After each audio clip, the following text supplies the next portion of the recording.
TV Sintonia, a TV que passa você.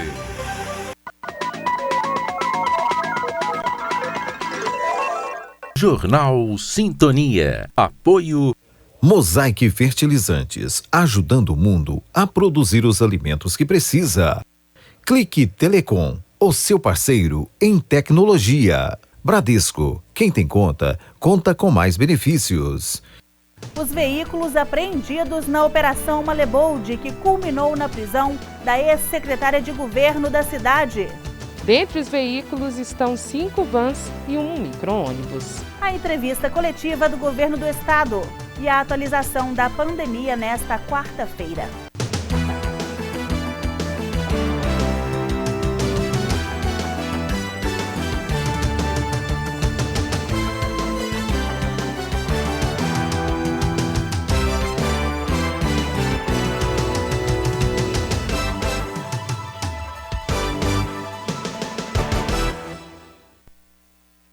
Boa noite. A Polícia Militar do Meio Ambiente prendeu um homem que mantinha pássaros em cativeiro no bairro Aeroporto, em Araxá, na manhã de hoje. A repórter Janaína Silva tem as informações. Eles chegaram até esse homem, que tem quase 60 anos, através de uma denúncia. Eu converso agora com o tenente da Polícia Militar do Meio Ambiente, Wesley Costa. Como foi essa ação, até chegar a essa pessoa no bairro no setor norte? Nós chegamos através de denúncias que a população faz, nós desencadeamos então uma operação no intuito de localizar e verificar a veracidade dessa denúncia. Através dos levantamentos nós conseguimos realmente identificar esse cidadão lá e que ele estava com essas espécimes de aves, aves nativas, de forma ilegal, mantendo elas em cativeiro. Antes disso, nós fizemos a apreensão das aves. Quando vocês chegarem nesse local, vocês perceberam também que há uma questão de captura dessas aves. Sim, nós podemos verificar através dos materiais apreendidos, alçapões são utilizados para a captura desses animais, que além de ter eles, tá fazendo essa guarda desses animais de forma devida, mantendo eles em cativeiro, ele também fazia a caça e captura desses animais. Haverá aí uma multa, Qual que é a infração que esse homem de 58 anos terá devido a essa ação? Sim, a ação dele está sujeita a uma pena de prisão de até 1 ano, além de multa. A multa dele aí vai totalizar um valor de R$ 12.800. Vale frisar que manter animais como esses 6 pássaros é proibido. Sim, dessa forma realmente é proibido. Muito obrigada pelas informações. Os animais apreendidos são canários da terra, pinta-silgo, coleirinha e patativas. Os beneficiários do Instituto Nacional do Seguro Social, INSS, têm nova alternativa para entregar o documento que falta para concluir a análise de seus requerimentos.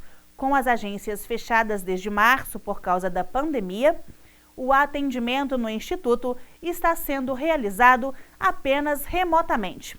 A novidade é que o serviço chamado Exigência Expressa, que desde julho está em vigor em São Paulo e agora será estendido a todo o país. Os documentos poderão ser entregues em urnas que ficam na entrada das agências. O interessado deve depositar nelas cópias simples dos documentos solicitados pelo INSS na unidade mais próxima de sua residência. Para assegurar a entrega do documento, é preciso fazer agendamento pelo telefone 135 ou no site Meu INSS, tendo em mãos o número do protocolo do benefício em análise, nome e CPF da pessoa que efetivamente depositará o envelope na urna. Ao agendar o serviço de exigência expressa, o usuário deverá preencher o formulário de autodeclaração de autenticidade e veracidade das informações, incluindo o formulário e os documentos solicitados em envelope, que deverá ser lacrado, identificado pelo lado de fora, com os seguintes dados: nome completo, CPF, endereço, telefone, mesmo que para recado, e-mail, se tiver, e número do protocolo do agendamento. Depois disso, é só depositar o envelope em urnas posicionadas nas portas das agências pelo lado de fora. A caixa coletora vai ficar disponível de segunda a sexta-feira, de 7 às 13 horas. Segundo o INSS, para pedidos de antecipação do auxílio-doença, a exigência expressa não vale. Um rapaz de 20 anos, já conhecido no meio policial por envolvimento com tráfico de drogas, foi preso ontem pela Polícia Militar na rua Brígido de Melo Filho. Com ele foi localizada certa quantia em dinheiro. No imóvel onde o rapaz se encontrava, junto com o proprietário de 30 anos e outro homem de 33, que se escondeu dentro do banheiro, foram localizados 2 tabletes de maconha, 2 lâminas com resquícios de crack, 2 pedras da droga, dinheiro, 3 aparelhos celulares. A operação aconteceu devido a inúmeras denúncias de tráfico no local. Os homens foram presos e todo o material apreendido. E durante patrulhamento repressivo da Polícia Militar no bairro Jardim Europa 5, adolescentes foram flagrados comercializando drogas. Os jovens de 16 anos estavam de motocicleta e fariam entrega de cerca de 150 gramas de maconha a um amigo que havia acabado de adquirir o produto. Ainda em uma mata próxima ao local, um tablete de maconha escondido foi localizado pelo cão Apolo, que apoiou as buscas policiais, obtendo êxito na verificação. Durante a ação, foram apreendidos 2 celulares e a motocicleta. Os menores foram apreendidos e acompanhados pelos responsáveis. A seguir, saque imediato do FGTS poderá ser liberado até o dia 31 de agosto. E ainda hoje, os veículos que foram apreendidos durante a Operação Malebold.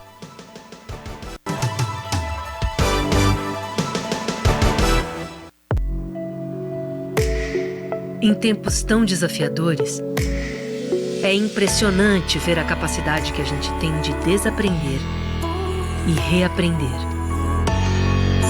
Mudamos o jeito de trabalhar, de nos conectar com as pessoas e até de passar o tempo. E no Bradesco, nós também estamos nos reinventando, ampliando os nossos canais digitais, flexibilizando o crédito e o pagamento de contas e atendendo idosos e pessoas com deficiência em horário diferenciado nas agências.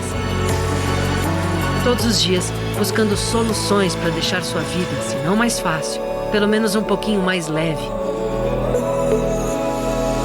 Até tudo voltar ao normal. E tudo vai voltar ao normal. Reinvente o futuro. Bradesco. A Assembleia não para no combate ao coronavírus. Os deputados economizaram e devolveram ao Estado 46 milhões de reais para a saúde, destinaram mais de 300 milhões de reais para combater a pandemia e criaram leis relevantes, como a que obriga o uso de máscaras. Os deputados economizaram e destinaram recursos para o FMG fazer 36 mil teleconsultas, protetores faciais para profissionais de saúde e criar respirador de baixo custo. Assembleia Legislativa, poder e voz do cidadão. O crime de abuso sexual contra crianças e adolescentes é cruel. As consequências para quem sofre abuso são graves e duram a vida inteira. O abusador é um monstro e deve ser afastado para a cadeia. E quem se omite em denunciar pode receber a mesma punição pelo crime. Nessa quarentena, não seja responsável pelo sofrimento de uma criança. Ao sinal de violência, denuncie. Todos contra a violência infanto-juvenil. Realização Centro Júlio Dário. O Conselho Curador do FGTS, o Fundo de Garantia do Tempo de Serviço, aprovou a distribuição de cerca de 7 bilhões do lucro de 2019 aos trabalhadores, o que representa 66% do lucro total. Os recursos estão destinados a cotistas com saldo em conta em 31 de dezembro de 2019. Os depósitos nas contas devem ser feitos até 31 de agosto de 2020. Com a distribuição do lucro do FGTS, o rendimento anual do fundo chegará a 4,9%, superior à inflação do ano passado, que foi de 4,31%. Com isso, os trabalhadores terão ganhos reais. O percentual se refere ao rendimento anual do fundo, de 3% ao ano, somando a distribuição do lucro. E agora vamos falar de saúde. Hoje em Araxá são 648 casos confirmados da Covid-19. Destes, 511 estão recuperados. No próximo bloco, a atualização da pandemia no estado e Operação Malebold. Entre os veículos apreendidos, 5 vans e um micro-ônibus.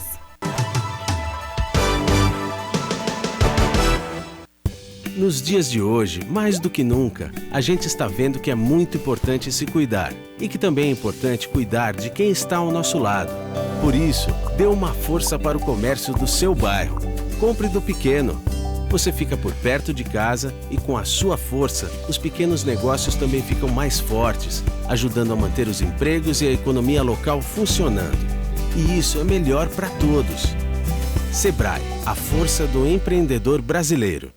Cada um ajuda como pode. Tem gente como o motorista de ônibus que ajuda quem precisa se locomover. O farmacêutico que ajuda com os remédios. O gari que mantém a cidade limpa. O policial que ajuda lá nas ruas deixando a gente seguro. E tem a nossa gente do Posto Ipiranga e da MPM que ajuda abastecendo esse pessoal. Que ajuda os professores e todos que estão trabalhando em casa. Que ajudam ficando em casa. Posto Ipiranga, você já sabe, se cuida aí. E se precisar, pergunta lá.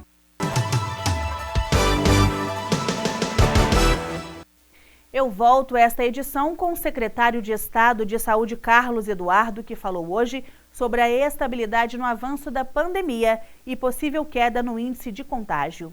Um total de casos confirmados de 160.485 casos, casos em acompanhamento 27.745 casos, casos recuperados 128.957 casos e óbitos confirmados 3.783 óbitos. Conforme nós já estamos falando há algum tempo, há uma diferença entre o óbito confirmado e a data efetiva do óbito. Isso para nós é muito importante porque a cada dia que nós confirmamos o óbito, não necessariamente o óbito aconteceu na véspera, igual pode parecer. Então eu peço realmente que prestem atenção nisso quando se faz alguma avaliação, para que nós tenhamos as avaliações mais corretas possíveis. A exemplo disso, hoje nós notificamos então 170 óbitos, nós registramos 170 óbitos.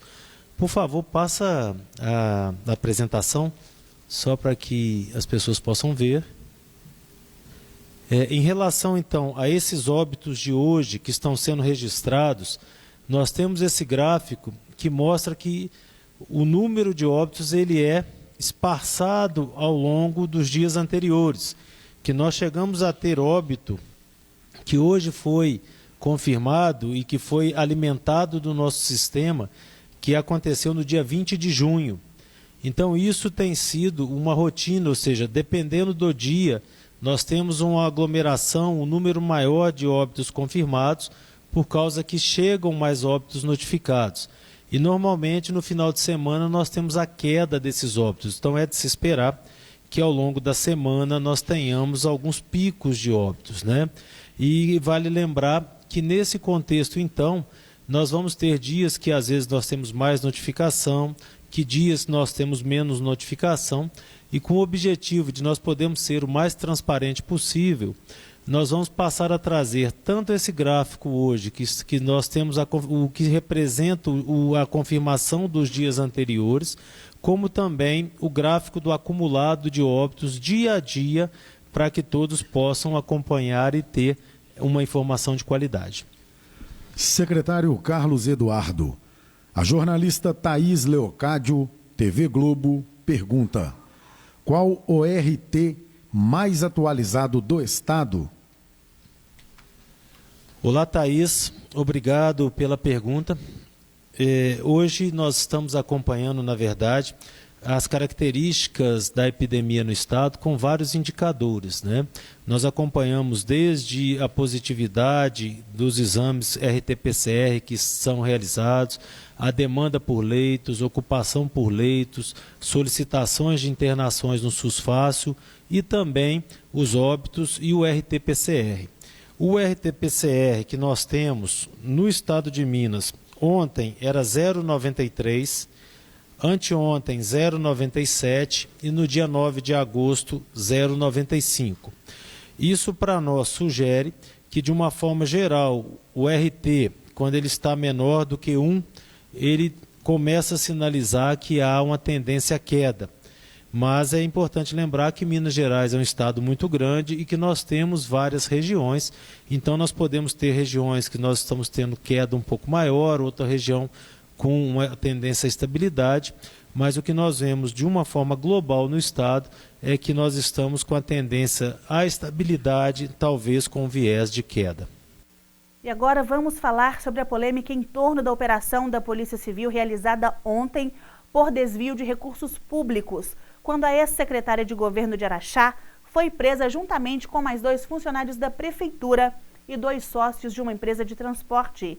Nossa equipe de reportagem esteve hoje no pátio autorizado pelo Detran, onde estão os veículos que foram apreendidos. Ao todo, 20 veículos apreendidos, dentre eles o automóvel da coleta de lixo hospitalar, outra Fiorino com placa de patrocínio e um Fusca preto emplacado na cidade de Abadia dos Dourados, Minas Gerais.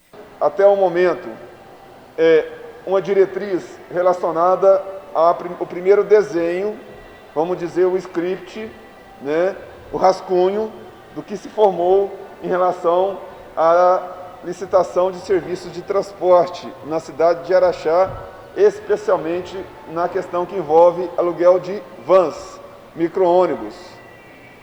Esse objeto nosso é limitado a este tipo de transporte. Entretanto, os elementos que nós temos até o momento revelam que no mês de agosto, nosso mês base, ocorreu apenas e tão somente uma viagem.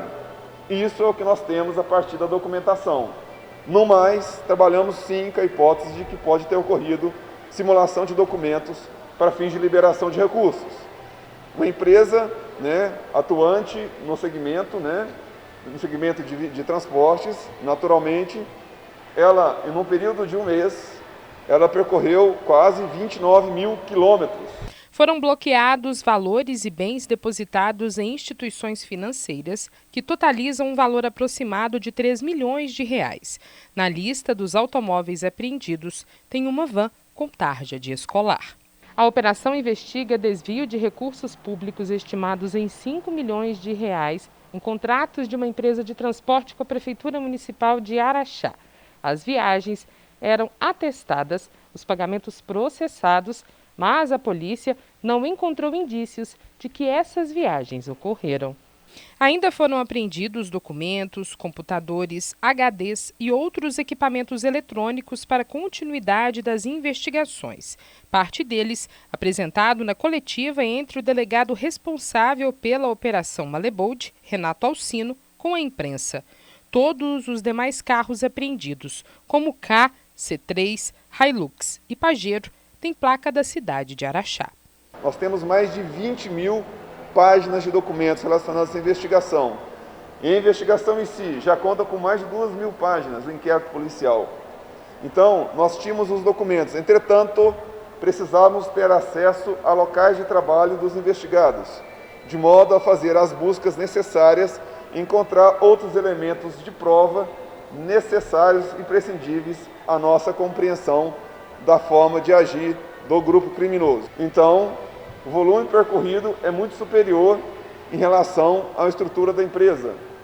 Temos, igualmente, informações outras que corroboram com essa informação inicial. Caminhamos, igualmente, com indícios fortes, com provas veementes de que parte desses recursos foram repassados a pessoas hoje presas temporariamente, pessoas que, de alguma maneira, em certa medida, receberam parte desse recurso.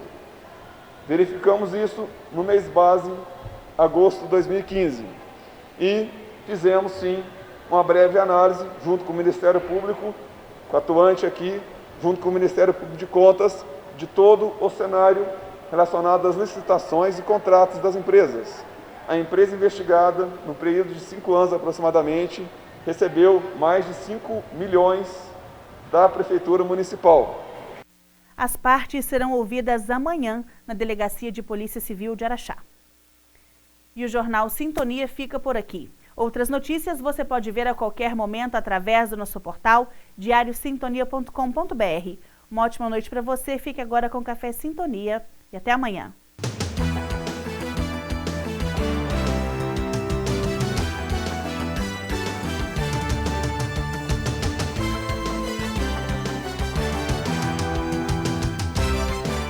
Jornal Sintonia. Apoio Mosaic Fertilizantes, ajudando o mundo a produzir os alimentos que precisa. Clique Telecom, o seu parceiro em tecnologia. Bradesco, quem tem conta, conta com mais benefícios. Café Sintonia. Curiosidades. Apoio John Romualdo Cabeleireiros e Equipe, onde você é mais você.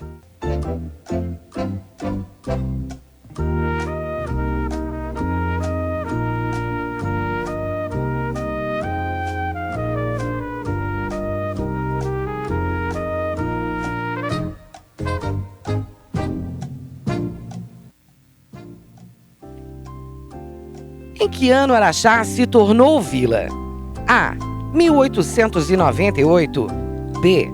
1889 ou letra C. 1831?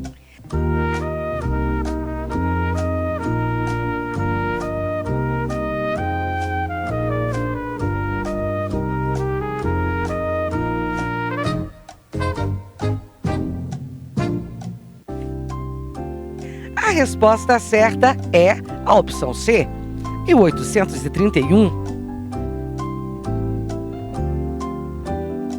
Após o movimento efetuado pelos moradores, o julgado de Araxá foi elevado à vila em 13 de outubro de 1831, sob a condição de o povo edificar às próprias custas o fórum e a cadeia pública.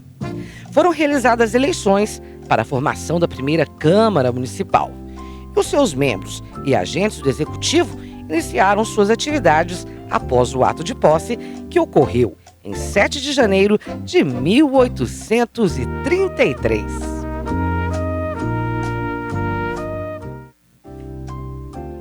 Café Sintonia.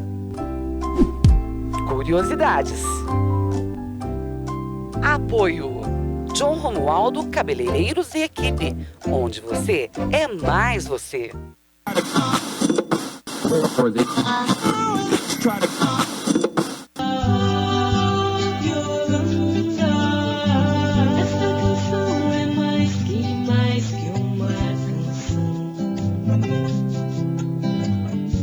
Quem dera fosse uma declaração de amor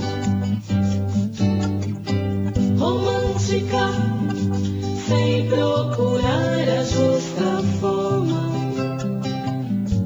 de que me vem de forma assim tão caudalosa.